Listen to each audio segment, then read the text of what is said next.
Здравствуйте. Мы продолжаем занятия по психологии.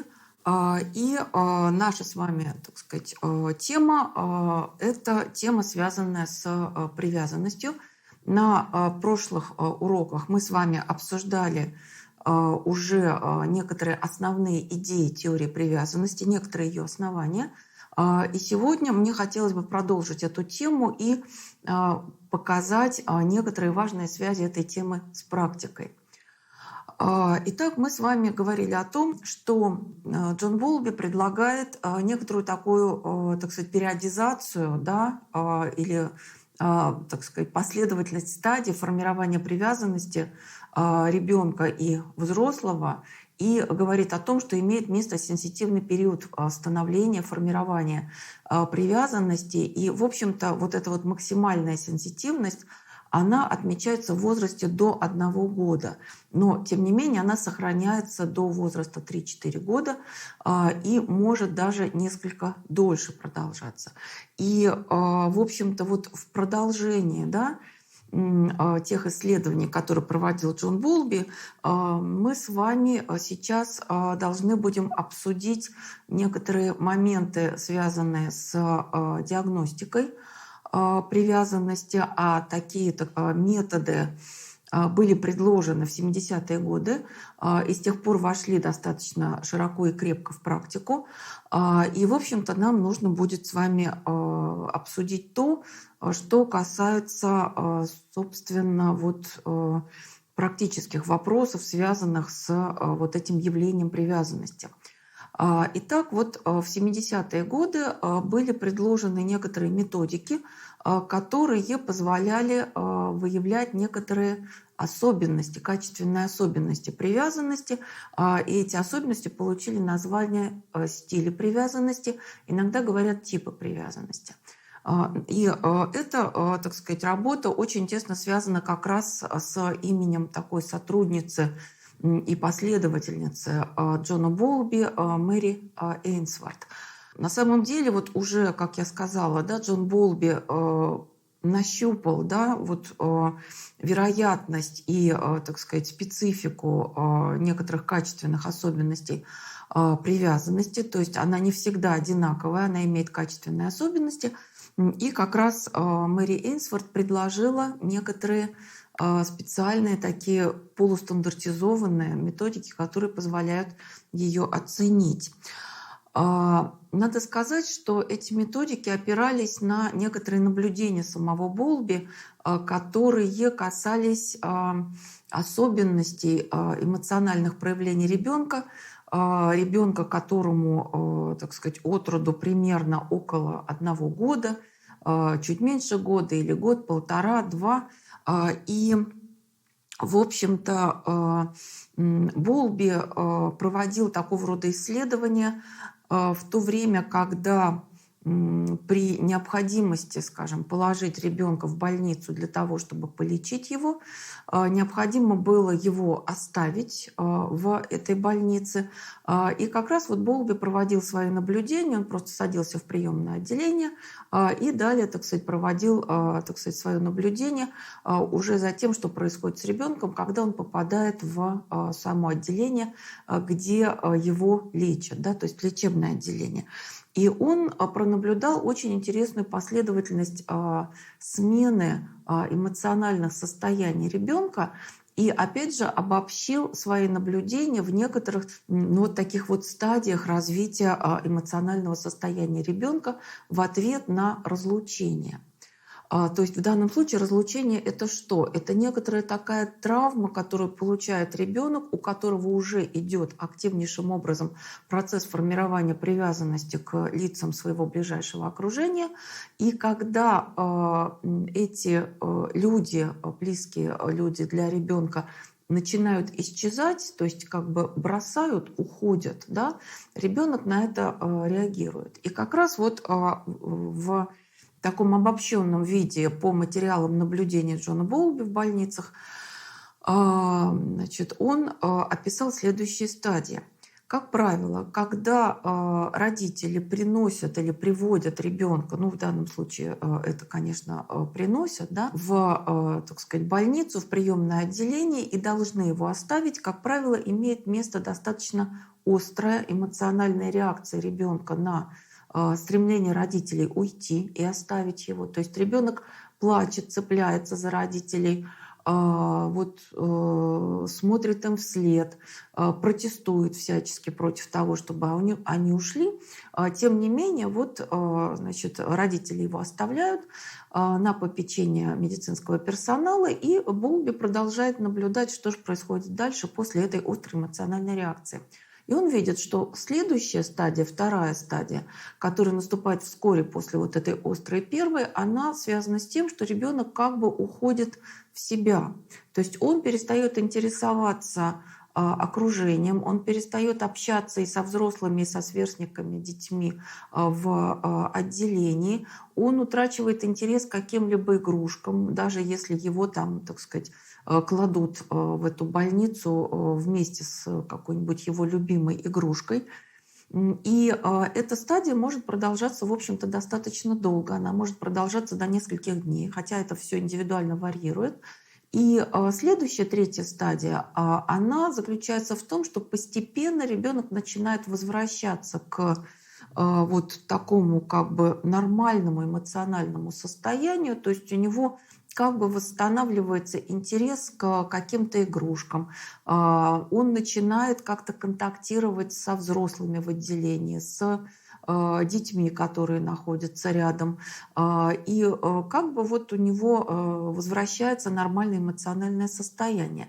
И, собственно говоря, оно может таким образом продолжаться до того момента, когда уже вот этот процесс лечения заканчивается, и родители могут ребенка забрать. И тут как раз наблюдается вот та самая четвертая стадия, очень характерная, да, на развитие эмоционального состояния ребенка. То есть наиболее частый случай – это то, что когда родители приходят для того, чтобы забрать ребенка, он вместо того, чтобы приветствовать их и радоваться тому, что они вернулись и что они сейчас его заберут, начинает капризничать, отворачиваться от них, проявляет нежелание с ними контактировать и, в общем-то, нежелание с ними идти. То есть это может быть и отталкивание, это может быть и плач, и, так сказать, вот отворачивание лица. Реакции могут быть многообразные, но суть она именно такая. То есть ребенок проявляет вот ту реакцию горя, ту реакцию обиды, которую он пережил. И, в общем-то, Болби увидел в этих наблюдениях, что действительно в процессе вот этого активного формирования привязанности у ребенка в случае вот этого разлучения ребенок, так сказать, получает вот эту травму привязанности. И следы этой травмы на самом деле могут прослеживаться достаточно долго.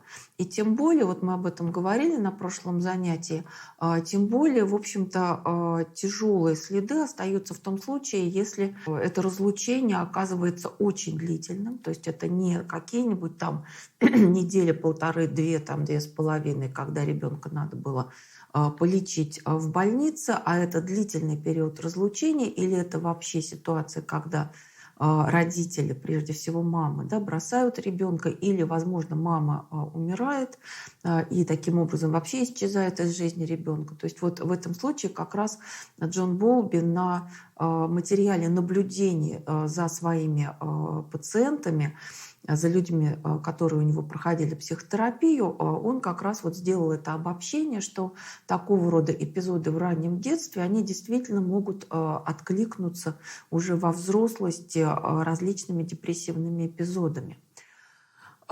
И вот увидев, да, оценив то, что вот эта реакция на разлучение является достаточно вот такой ярко выраженной, закономерной.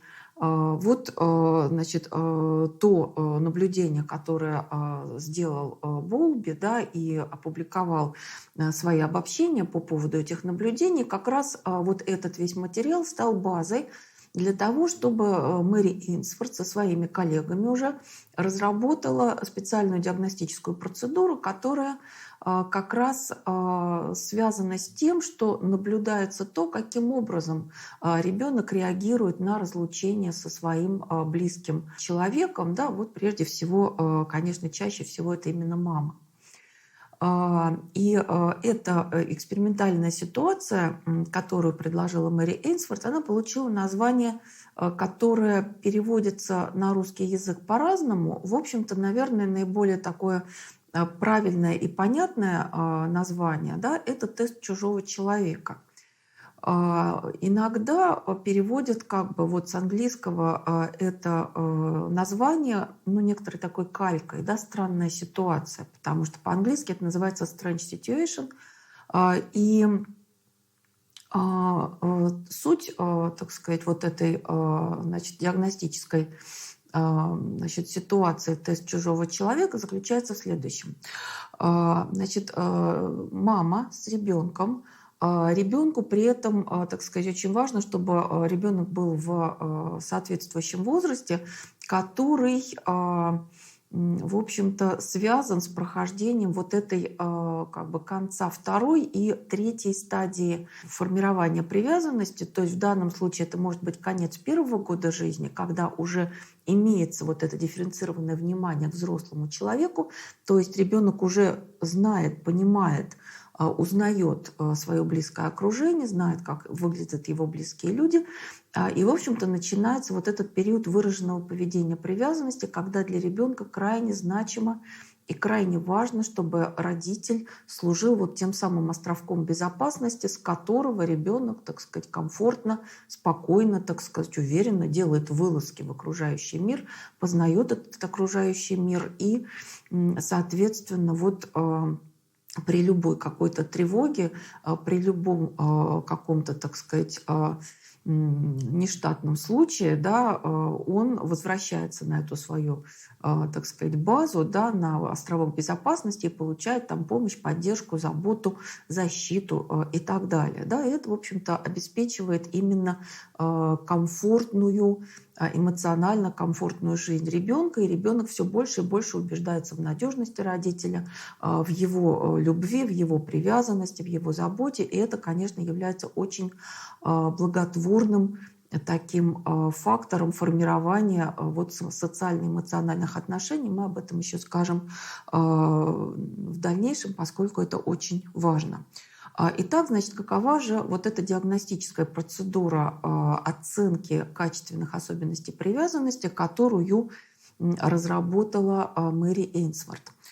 Значит, для того, чтобы провести эту диагностическую процедуру, заранее экспериментатор, психолог или какой-то, так сказать, сотрудник диагностического учреждения, психологической консультации, возможно, да, договариваются с мамой о том, что они будут делать. И фактически они как бы разыгрывают несколько стадий вот некоторого сценария, в котором очень важно как раз пронаблюдать особенности, качественные особенности реакции ребенка на вот то, что будет происходить. Итак, значит, по этому сценарию мама с ребенком, которому вот примерно, да, около года, может быть, там 1,5 года, максимум, наверное, 2. Почему? Потому что период партнерских отношений – это 4-я завершающая стадия формирования привязанности. Она может на самом деле наступить раньше, чем в 3-4 года. Поэтому там может быть достаточно стертая картина. И мама с ребенком вот примерно такого возраста приходит в незнакомое для ребенка помещение. Оно приспособлено для того, чтобы ребенку там было интересно. То есть там мягкое ковровое покрытие, множество игрушек, так сказать, какие-то вот таких, так сказать, приятных цветов, там окраска всех, так сказать, предметов интерьера, да, и стен.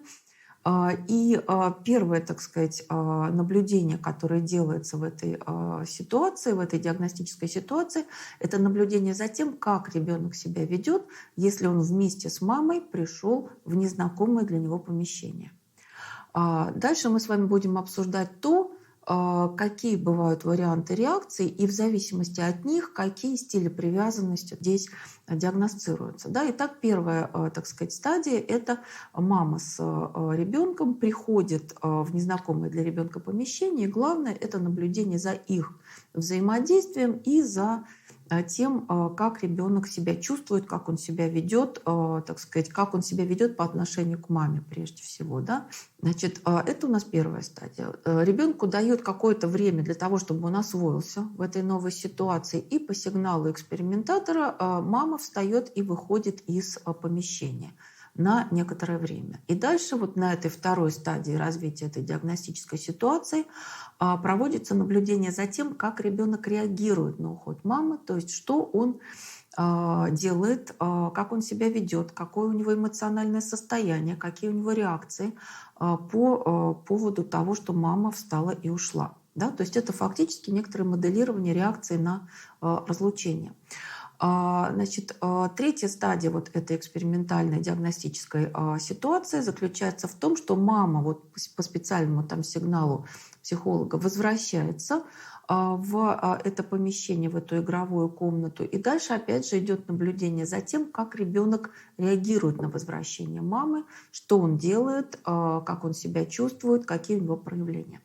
И, наконец, четвертая стадия этой диагностической ситуации как раз заключается в наблюдении за тем, как ребенок вообще, так сказать, себя ведет, когда мама уже вернулась, когда уже понятно, что вот она здесь с ним, да, и, так сказать, вот наблюдение за тем, как быстро он успокаивается, вообще надо ли ему успокаиваться, да, и вот за всеми качественными особенностями его реакции, так сказать, ведется вот это наблюдение. Значит, вот принципиально вот такие вот 4 стадии. Бывают какие-то более дробные, более детализированные, но вот принципиально для простоты мы с вами разбираем вот эти 4 стадии. Значит, как же происходит вот эта диагностика стилей привязанности в зависимости от того, как ребенок реагирует вот на этих 4 стадиях разворачивания этой диагностической ситуации. Значит, чаще всего, и это, так сказать, вот форма реакции наблюдается примерно в 2/3 случаев. Значит, на нее приходится примерно 2/3 всех наблюдений. Это примерно такой, так сказать, рисунок поведения ребенка. Когда он вместе с мамой приходит в незнакомое помещение, то, в общем-то, ребенок какое-то время, так сказать, находится возле мамы, какое-то время стремится сохранить с ней контакт, а ребенок уже, в общем-то, либо умеющий ползать, да, либо он уже сделал свои первые шаги, уже обладает способностью самостоятельно передвигаться.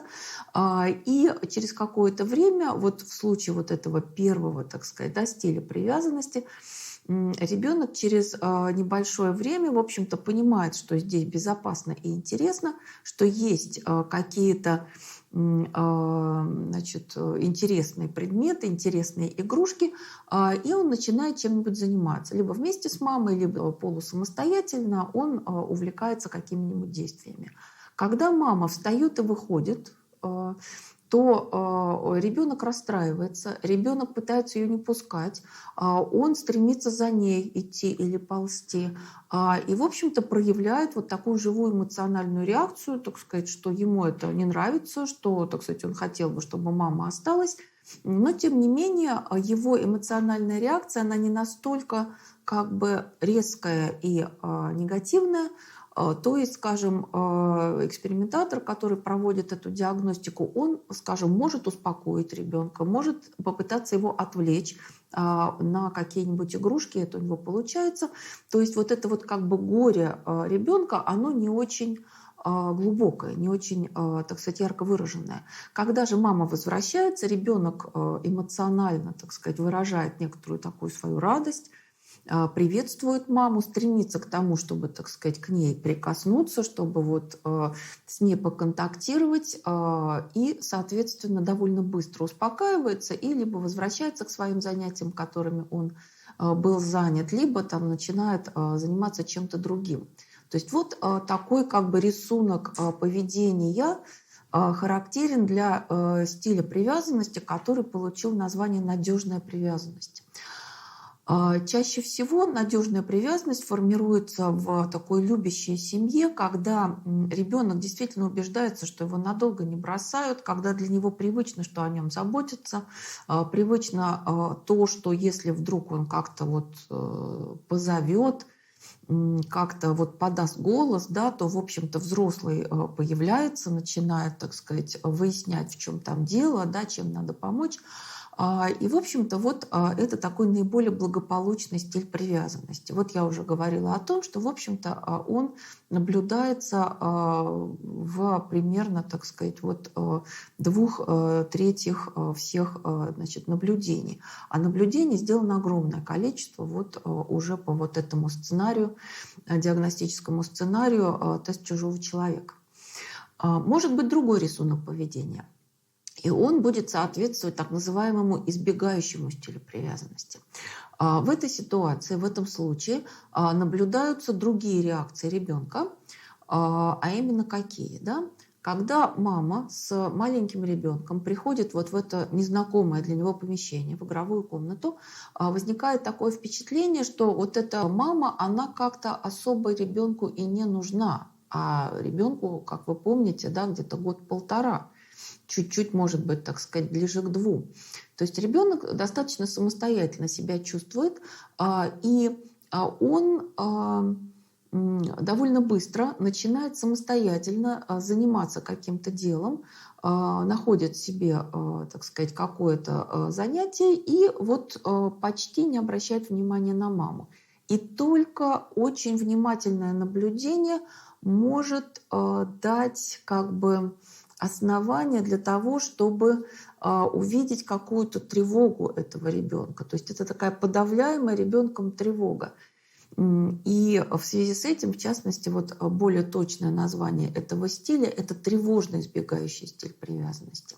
Значит, первая же, так сказать, стадия этой диагностической ситуации. Ребенок, так сказать, начинает достаточно быстро заниматься чем-то самостоятельно. Когда мама встает и уходит, он может, возможно, проводить ее взглядом, либо даже почти не обратить на это внимание, и ярко выраженной эмоциональной реакции у него нет.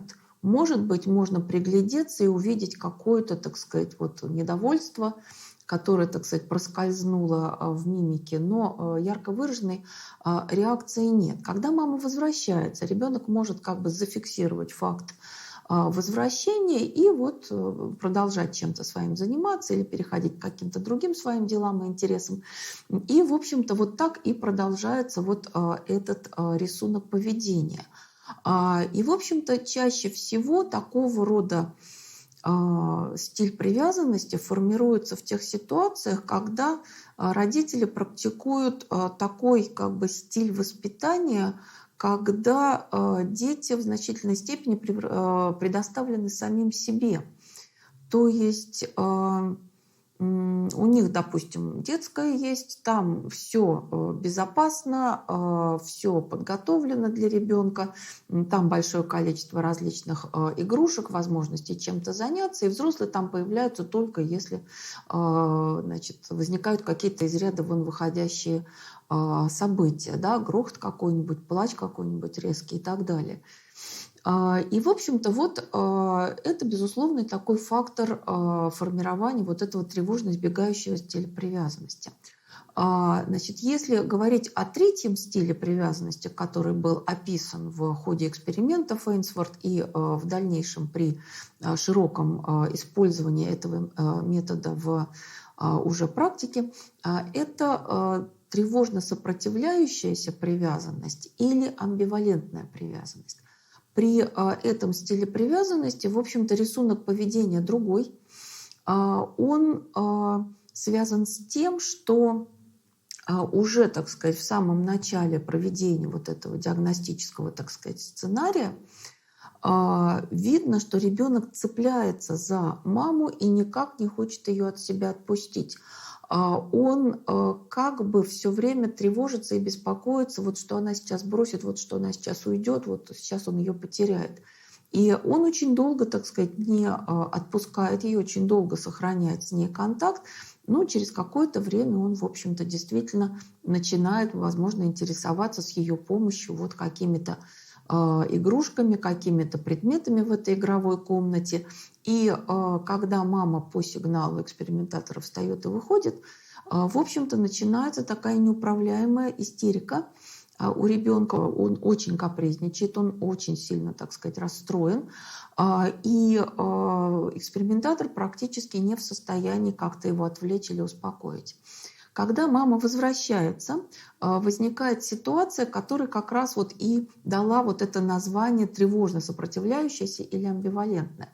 То есть какой-то, так сказать, вот, значит, ребенок одновременно, да, и стремится к тому, чтобы, значит, вот, получить контакт, телесный контакт с мамой, то есть он стремится к маме, при этом он ее держит, как бы вцепляется в нее, и при этом он от нее отворачивается и как бы сопротивляется попыткам мамы его успокоить.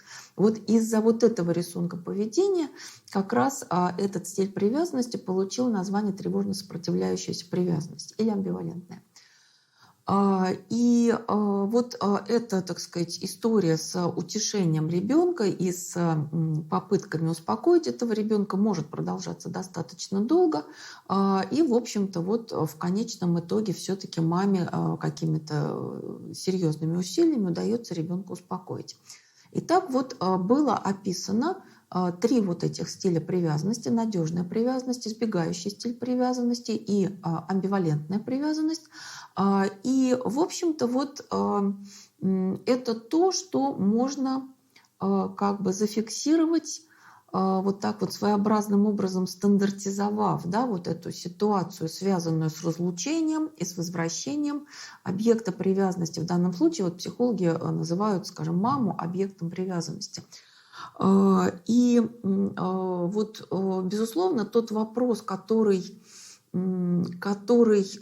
очень важен был для Мэри Эйнсворт, это был вопрос, касающийся того, а насколько длительно сохраняются вот эти вот рисунки поведения, насколько длительно сохраняются стили привязанности. То есть, возможно, они за порогом младенчества уже просто не актуальны, что бы там ни было в раннем развитии ребенка, это не имеет никакого значения. Оказывается, нет. Оказывается, вот эти стили привязанности являются достаточно устойчивыми. И как раз Мэри Эйнсворт провела один из, так сказать, таких вот лонгитюдных, значит, вот, проектов, одно из таких лонгитюдных исследований, когда дети, у которых были диагностированы при помощи этой методики, да, значит, стили привязанности в возрасте около года, полутора, максимум 2, были прослежены в своем развитии до школьного возраста, до, так сказать, вот такого, так сказать, младшего школьного, среднего школьного возраста. Что получилось? Получилось то, что было показано, что эти стили привязанности обладают устойчивостью. Было показано, что в школьные годы дети, у которых сформировались вот те или иные стили привязанности, они демонстрировали довольно специфические особенности поведения, которые соответствовали каждому стилю.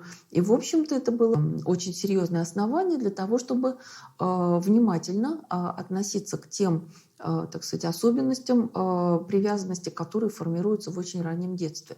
В частности, что описала Мэри Эйнсворт на основе своих наблюдений за вот этими детьми, прослеженными в лонгитюде до школьного возраста.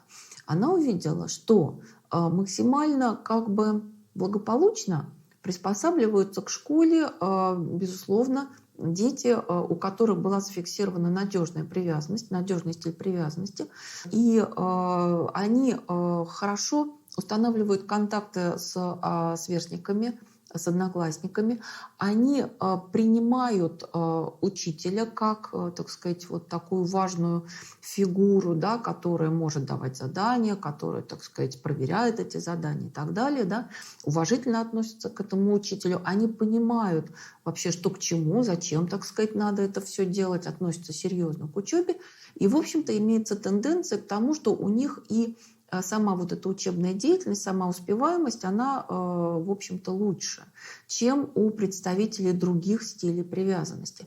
Причем интересно, что там, конечно, проверяли уровень интеллекта, уровень интеллектуального развития.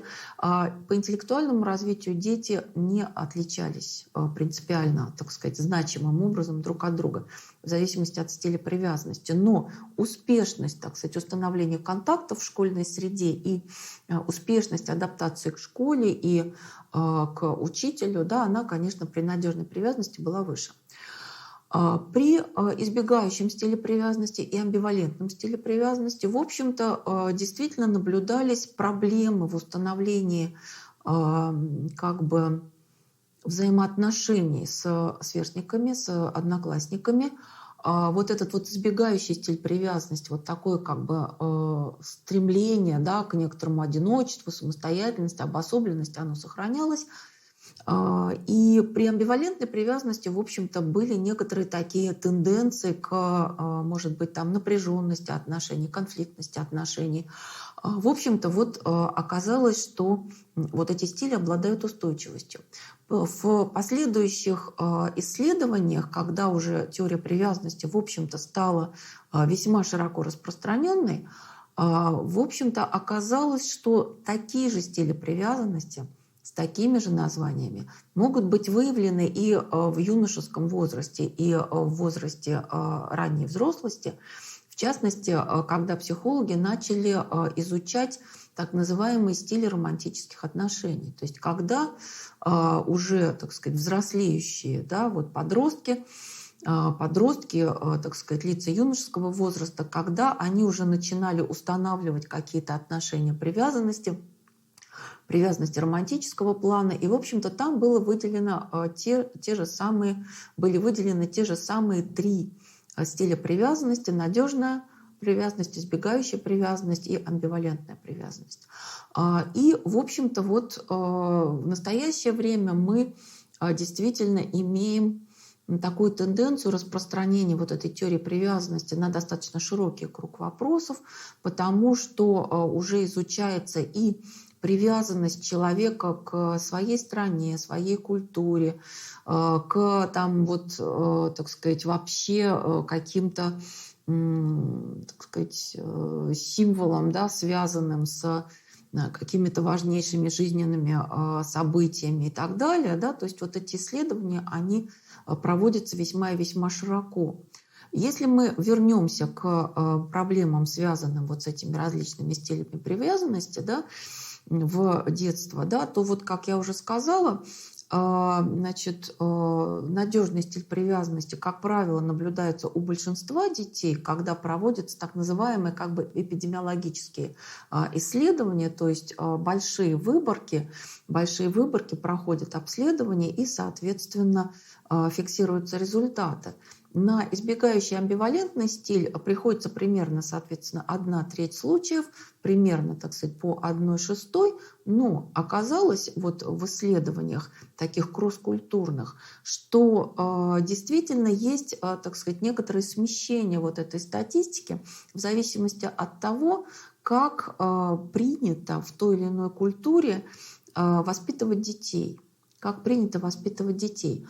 И в частности в культурах, скажем, североевропейских или в культурах, в семьях, скажем, американских, когда эти семьи происходят из, опять же, североевропейских культур, там, в общем-то, действительно вот такой как бы вот культурный эталон, да, воспитания вот этого индивидуализма и воспитание по типу «дети в детской», да, так сказать, воспитание вот этой самостоятельности, вот это приводит к тому, что статистика распределения этих стилей дает более высокие, так сказать, проценты для избегающего стиля привязанности. Если же взять, допустим, южноевропейские культуры, когда, так сказать, принято жить кланами, общаться с родственниками, когда принято заласкивать детей и с ними, так сказать, очень эмоционально, позитивно общаться, то, в общем-то, там оказывалось, что процент надежной привязанности выше. То есть по как бы всем тем исследованиям, о которых мы с вами сейчас говорили, получалось так, что, в общем-то, формирующаяся привязанность действительно обладает достаточно серьезной такой вот прочностью, стойкостью, длительное время сохраняется в жизни человека.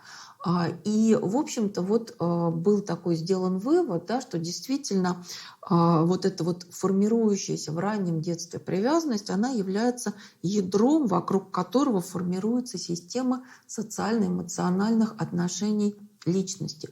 И поэтому это очень и очень важно. Сегодняшнее наше занятие подходит к концу. На следующем занятии мы продолжим разговор о привязанности и о практических, так сказать, приложениях вот этой теории. Благодарю за внимание.